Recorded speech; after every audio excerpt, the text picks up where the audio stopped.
नमस्कार विद्यार्थी मित्र आणि मैत्रिणींनो, जॉब सपोर्ट या यूट्यूब चॅनलवरती तुमचे स्वागत आहे। मित्रांनो, राष्ट्रीय आरोग्य अभियानाअंतर्गत कार्यरत कंत्राटी कर्मचाऱ्यांना परमनंट केले जाणार आहे। या संदर्भातील जी आर आपण आज या व्हिडिओच्या माध्यमातून बघणार आहोत। त्यापूर्वी चॅनलवर का जर तुम्ही नवीन असाल तर चॅनलला सबस्क्राइब करा। हा व्हिडिओ जर का तुम्हाला आवडला तर लाईक करा। असेच नवीन व्हिडिओ आम्ही तुमच्यासाठी घेऊन येत असतो। तुमचे जर का काही प्रश्न असतील तर व्हिडिओला कमेंट करा आणि अशाच नवनवीन अपडेट्ससाठी आमच्या टेलिग्राम चॅनलवरती देखील जॉइन व्हा। चला तर व्हिडिओला सुरुवात करूया।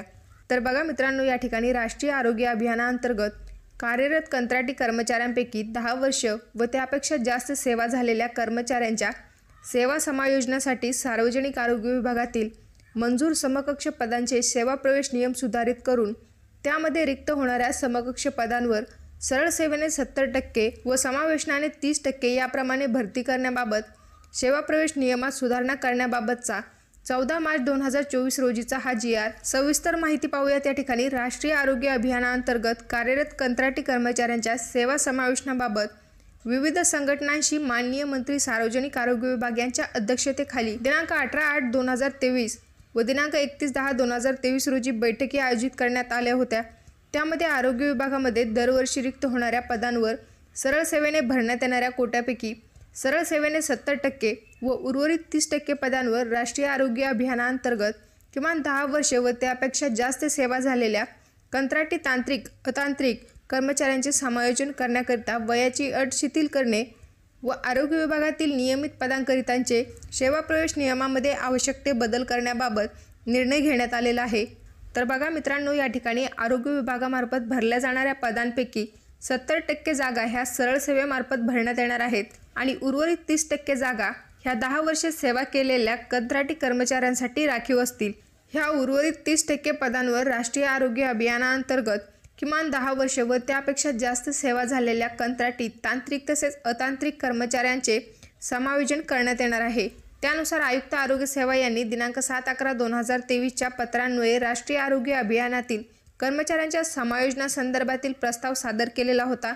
सदर प्रस्तावाच्या अनुषंगाने राष्ट्रीय आरोग्य अभियानाअंतर्गत कार्यरत कंत्राटी कर्मचाऱ्यांच्या समायोजनासंदर्भात राष्ट्रीय आरोग्य अभियानाअंतर्गत कार्यरत असलेल्या संवर्गांच्या समकक्ष सार्वजनिक आरोग्य विभागातील मंजूर पदांच्या सेवा प्रवेश नियमामध्ये दुरुस्ती करून 70% पदे सरळ सेवेने व 30% पदे ही राष्ट्रीय आरोग्य अभियानातील कंत्राटी कर्मचाऱ्यांमधून समायोजनाने भरण्यास मान्यता देण्यात आलेली आहे। शासन निर्णय या ठिकाणी पाहू शकता। राष्ट्रीय आरोग्य अभियानाअंतर्गत कार्यरत कंत्राटी कर्मचाऱ्यांच्या सेवा समायोजनासंदर्भात राज्य मंत्रिमंडळाच्या दिनांक 13/3/2024 रोजी झालेल्या बैठकीमध्ये पुढील प्रमाणे निर्णय घेण्यात आलेले आहेत। तर काय निर्णय घेण्यात आलेला आहे बघा। राष्ट्रीय आरोग्य अभियानाअंतर्गत कार्यरत कंत्राटी कर्मचाऱ्यांच्या सेवा समायोजनासाठी सार्वजनिक आरोग्य विभागातील मंजूर समकक्ष पदांचे सेवा प्रवेश नियम सुधारित करून त्यामध्ये सरळ सेवेने 70% व दरवर्षी समावेशनाने 30% याप्रमाणे भरती करण्याबाबत सेवा प्रवेश नियमात दुरुस्ती करण्यास मान्यता देण्यात येत आहे। तसेच राष्ट्रीय आरोग्य अभियानाअंतर्गत राज्यातील कार्यरत कंत्राटी कर्मचाऱ्यांपैकी 10 वर्षे व त्यापेक्षा जास्त सेवा झालेल्या कंत्राटी कर्मचाऱ्यांचे समायोजन करण्यासाठी कर्मचाऱ्यांच्या सेवा कालावधी एवढी वयाची अट शिथिल करण्यास मान्यता देण्यात येत आहे।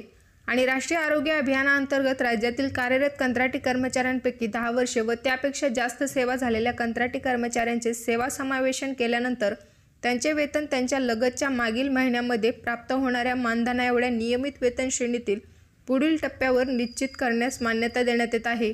तर बघा, या ठिकाणी वयाची अट देखील शिथिल करण्यात आलेली आहे आणि कर्मचाऱ्यांना परमनंट केल्याच्या नंतर त्यांचे नियमित वेतन श्रेणी पुढील टप्प्यावर निश्चित करण्यास देखील मान्यता देण्यात आलेली आहे। यानंतर केंद्र शासनाने राष्ट्रीय आरोग्य अभियानाअंतर्गत कंत्राटी कर्मचाऱ्यांच्या शैक्षणिक अर्हतेबाबत वेळोवेळी निर्गमित करण्यात आलेल्या सूचना मार्गदर्शक तत्त्वे यांचे काटेकोरपणे पालन करून समायोजन करण्यास मान्यता देण्यात येत आहे। तर बघा मित्रांनो, या ठिकाणी शैक्षणिक अर्हतेचा विचार करून समायोजन करण्यात येणार आहे। तसेच राष्ट्रीय आरोग्य अभियानाअंतर्गत कार्यरत कंत्राटी कर्मचाऱ्यांचे सेवा समायोजन मंत्रिमंडळाने घेतलेल्या निर्णयाच्या दिनांकापासून लागू करण्यास देखील मान्यता देण्यात येत आहे। मंत्रिमंडळाने घेतलेल्या निर्णयाच्या अनुषंगाने अंमलबजावणी करतेवेळी येणाऱ्या तांत्रिक अडचणीबाबत विभागाच्या स्तरावरून निर्णय घेण्यास मान्यता देण्यात येत आहे। तर सदर शासन निर्णय हा माननीय मंत्रिमंडळाच्या दिनांक 13 मार्च 2024 रोजी झालेल्या बैठकीच्या अनुषंगाने निर्गमित करण्यात येत आहे। हा शासन निर्णय सविस्तर पाहण्यासाठी महाराष्ट्र.gov.in या संकेतस्थळावरती उपलब्ध करून देण्यात आलेला आहे।